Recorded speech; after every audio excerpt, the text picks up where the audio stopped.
Look at the bottom of your foot right now. If you see thick yellow patches, deep cracks in your heel, or your toenails have turned a color that makes you hide your feet in summer, you're not alone. 87% of adults over 65 have at least one foot problem that's quietly getting worse every single day. And the frustrating part, most of these problems share one hidden root cause that nobody explains to you. Here's what caught my attention. Two of the cheapest ingredients you probably already have, castor oil and baking soda, when combined in the right way, create something your feet have been starving for, not separately, together, because each one does something the other can't. And I've ranked 8 common foot problems from least severe to the one that affects nearly every single person over 60. Each one gets its own specific way to use this mixture. Not the same method for everything. Different problems need different approaches. But before we get into it, there's a mistake almost everyone makes. They grab castor oil, slap it on their feet, put on socks and go to sleep, and then wonder why nothing changes. That approach skips the most critical step. Baking soda has to go first for a very specific reason I'll explain in a moment. Let's get into it. Number 8. Foot odor that won't go away no matter what you do. You wash your feet every day, you change your socks, you've tried powders, sprays, those charcoal insoles, and still by the end of the day your shoes smell like something died in them. This isn't a hygiene problem, this is a bacteria problem, and after 60 it gets worse for a reason nobody tells you. As you age, the skin on your feet loses its ability to regulate moisture properly. Your sweat glands don't shut off like they used to, so your feet stay damp longer. And bacteria don't care how clean you are. They feed on moisture and dead skin cells. That's their entire diet, and they produce sulfur compounds as waste. That's the smell. Here's where baking soda does something brilliant. It shifts the pH of your skin from acidic to alkaline. Bacteria that cause foot odor thrive in acidic environments. When you change the pH, you're not masking the smell, you're cutting off their food supply. Then the castor oil seals the skin so it stays protected longer. How to use it for this one specifically? Mix 1 tablespoon of baking soda with half a tablespoon of castor oil until it forms a thick paste. Rub it between your toes and across the sole of your foot. Leave it for 15 minutes, then rinse with warm water and dry completely. Do this 3 times a week. Most people notice the difference by day 2 or 3. Number 7. That rough sandpaper-like feeling on the bottom of your feet. You know the one. You run your hand across the sole of your foot, and it feels like the surface of a rock. Your socks catch on it, the sheets catch on it. Sometimes you can actually see the skin flaking off in small white pieces. This happens because after 50, your skin produces less natural oil, much less. The technical term is sebaceous gland decline. Your body literally stops lubricating the skin on your feet the way it did when you were younger, so the outer layer dries out, hardens, and builds up faster than your body can shed it. Baking soda acts as a gentle chemical exfoliant. It dissolves the protein bonds between dead skin cells. Think of it like loosening the mortar between bricks. Once those bonds weaken, the dead layer lifts away easily. Then castor oil, which has an unusually low molecular weight for a natural oil, penetrates deep into the fresh skin underneath and restores moisture from within, not just sitting on top like most lotions. For this problem, dissolve 2 tablespoons of baking soda in a basin of warm water. Soak your feet for 10 minutes. Then dry them and immediately massage a thin layer of castor oil into the soles. Put on cotton socks and sleep with them. In the morning, the difference in how your feet feel will genuinely surprise you. Number 6. Fungal infections between your toes and that persistent itching. This one affects more people than you think. Studies show that roughly 50% of adults over 60 have some form of fungal foot infection. Half.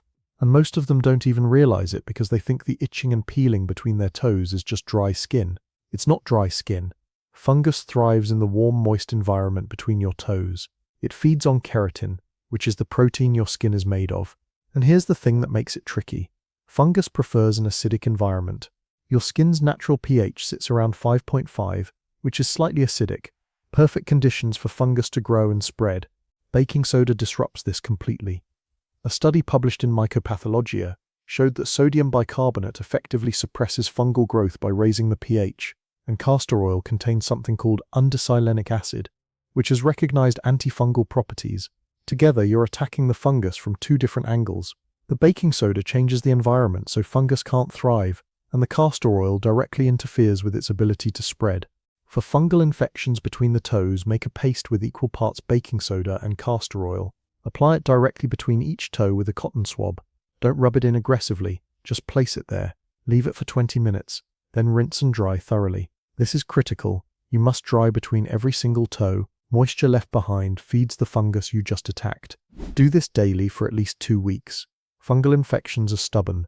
They don't disappear in 3 days, but the itching and burning usually calm down within the first week.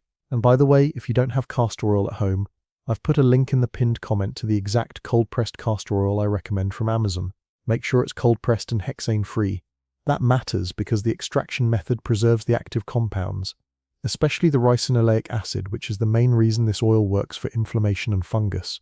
Number 5. Swollen feet and ankles that make your shoes feel 2 sizes too small. This is the one that scares people. You wake up and your feet look puffy. By the afternoon, your ankles are swollen. Your shoes that fit perfectly last year are now painfully tight, and you start wondering if something is seriously wrong. Now, I need to be straight with you.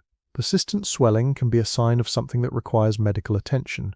Cardiovascular issues, kidney problems, medication side effects. If your swelling is new or severe, please see your doctor. That's not optional.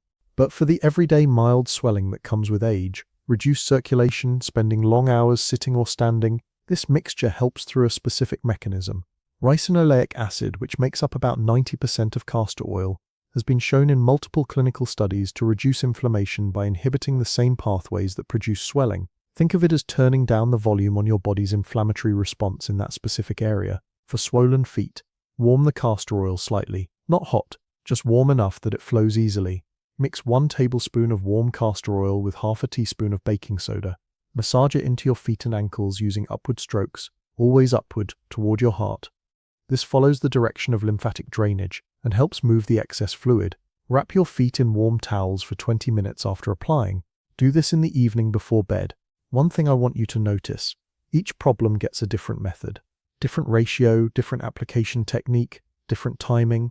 That's not accidental. Your feet have different tissues, different pH levels, and different needs in each zone. Number 4. Calluses and corns that feel like you're walking on pebbles. Calluses are your body's defense mechanism. When one spot on your foot gets constant pressure and friction, your skin builds up thick layers of keratin to protect itself. It's actually intelligent engineering. The problem is, after 60, this process goes into overdrive. The calluses get thicker, harder, and eventually painful. The balls of your feet, the sides of your big toe, the bottom of your heel, these are the spots where pressure concentrates. And once a callus gets thick enough, it creates its own pressure point. You're essentially walking on a rock that your own body built. Most people attack calluses with pumice stones and metal foot scrapers. They grind away at them aggressively, and it works temporarily. But within 2 weeks, the callus comes back even thicker, because you removed the protection, so your body panics and rebuilds it faster. Here's the smarter approach. Baking soda softens the callus from a chemical level. It breaks down the bonds between those compacted dead skin layers. It's not scraping, it's dissolving the glue. Then castor oil penetrates the softened area and delivers moisture to the living skin underneath. This sends a signal to your body that says the skin is already protected. Slow down the keratin production. Dissolve 3 tablespoons of baking soda in warm water. Soak your feet for 15 minutes. Now, while the skin is still soft, very gently use a pumice stone. Gentle, just a few light strokes. Then apply castor oil directly to the calloused areas. Put on cotton socks. The difference after 1 week of doing this every other day is remarkable. The calluses thin gradually, instead of being ripped off and rebuilt. Number 3. Heel pain that hits you the moment your feet touch the floor in the morning. You know this feeling, that first step out of bed. It's like stepping on a nail, a sharp stabbing pain right in the center of your heel. It eases up after you walk around for a few minutes, but it's there every single morning like clockwork. This is usually plantar fasciitis. The thick band of tissue that runs along the bottom of your foot from your heel to your toes gets inflamed, and it's incredibly common after 60. The natural fat pad under your heel gets thinner with age. Less cushioning means more impact directly on the tissue. Castor oil's ricinoleic acid has been compared to capsaicin in its anti-inflammatory mechanism, but without the burning sensation. A study in the European Journal of Pharmacology described it as a capsaicin-like non-pungent anti-inflammatory agent. When applied repeatedly to inflamed tissue, it reduces the production of substance P, which is one of your body's main pain-signaling compounds. For heel pain, warm the castor oil to a comfortable temperature. Mix 2 tablespoons with 1 teaspoon of baking soda. The baking soda here serves a different purpose. It acts as a mild carrier that helps the oil penetrate through the thicker heel skin. Apply this mixture generously to the entire heel area. Then wrap your heel with plastic wrap. and put on a sock over it. Do this before bed and leave it overnight. The wrapping creates an occlusive environment. That means the oil can't evaporate. It's forced to absorb deeper into the tissue. People who do this consistently for 1 to 2 weeks often report that the morning stabbing pain reduces significantly. Number 2. Toenail fungus that has been there for years. This is the one nobody wants to talk about. You look at your toenails and they're thick, yellow, sometimes brown. They crumble at the edges. They're almost impossible to cut, and you haven't worn open-toed shoes in years because of it. Toenail fungus affects approximately half of all adults over 60. Half. And it's so stubborn because the fungus lives underneath and inside the nail plate. Most topical treatments sit on the surface and never reach the actual infection. Here's something important. I'm not going to tell you this mixture will cure severe toenail fungus in 3 days. That would be dishonest.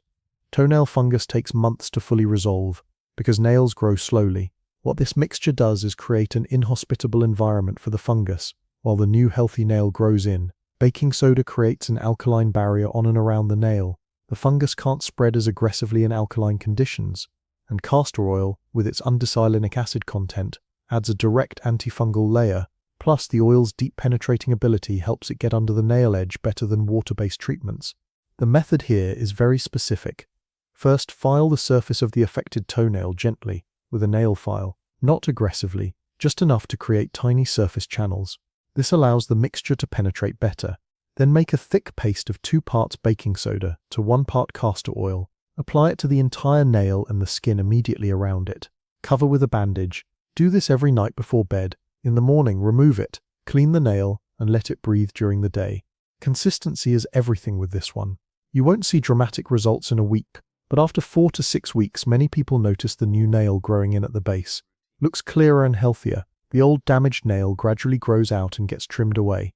And here's a mistake I see constantly. People start seeing improvement and then stop. The fungus isn't gone just because the nail looks better. You need to continue until the entire nail has been replaced by healthy growth. That can take 4 to 6 months for a big toenail. Number 1. Deep heel cracks that bleed and hurt with every step. This is the most common foot problem after 60, and it's also the one this mixture works best for.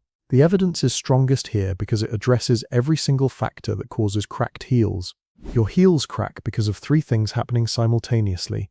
First, the natural fat pad under your heel is thinning. You have less cushioning, so more mechanical stress on the skin. Second, your skin produces less oil, so the outer layer dehydrates and becomes rigid. Third, every time you step, your body weight pushes outward on the heel, expanding it. When the skin is stiff and dry, it can't stretch, so it splits, and those splits can go deep enough to reach living tissue and bleed. Cracked heels aren't cosmetic. They're entry points for bacteria. An open crack on your heel is essentially an open wound on the part of your body that touches the ground. For anyone with diabetes or compromised circulation, this can become dangerous quickly. This is where the castor oil and baking soda combination truly shines. Baking soda dissolves the dead, hardened skin that lines the crack. It cleans the crack from inside. Think of it as gently clearing debris from a wound.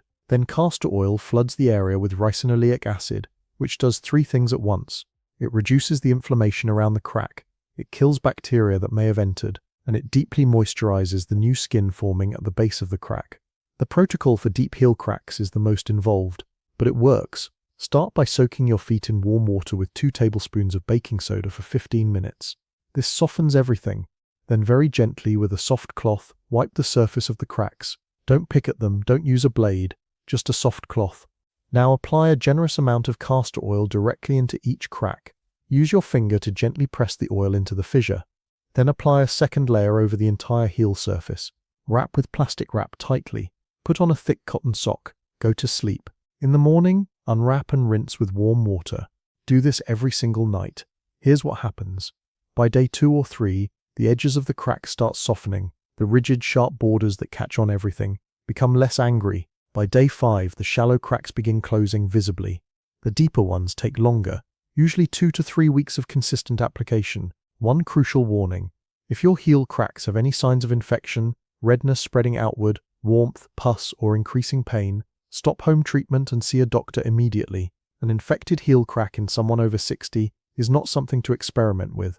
Now here's something nobody mentions about foot care after 60 that ties all of this together. Your feet change shape as you age. The ligaments loosen, the arch drops. The The foot actually gets wider and longer. This means shoes that fit you 5 years ago might be creating pressure points you don't even realize. Those pressure points contribute to every single problem on this list. Calluses form at pressure points. Fungus thrives where shoes squeeze toes to heels crack when they bear uneven weight. So while you're working on these 8 problems with the mixture, do yourself one additional favor. Get your feet measured. Not at a regular shoe store, at a proper fitting. Many people over 60 are wearing shoes that are a full size too small and have no idea. Your feet carried you everywhere your entire life. Every mile you walked, every staircase you climbed, every floor you stood on while raising your family, cooking meals, doing your job. They did all of that without complaint. Maybe it's time to give them 30 minutes of attention before bed. A basin of warm water, some baking soda, some castor oil, and a little patience. Start with whichever problem bothers you the most. Try the specific method for that one. Give it 3 days for the surface level problems, 2 weeks for fungal issues, and a full month for the deeper damage. Then look at your feet and notice what changed. And if someone you know has been dealing with cracked heels or toenail problems and hasn't found anything that works, maybe share this with them. Sometimes the simplest solutions are the ones we overlook because we think they can't possibly be enough. But your feet don't need expensive creams or complicated treatments. They need the right compounds applied the right way consistently. That's it. That's the whole secret.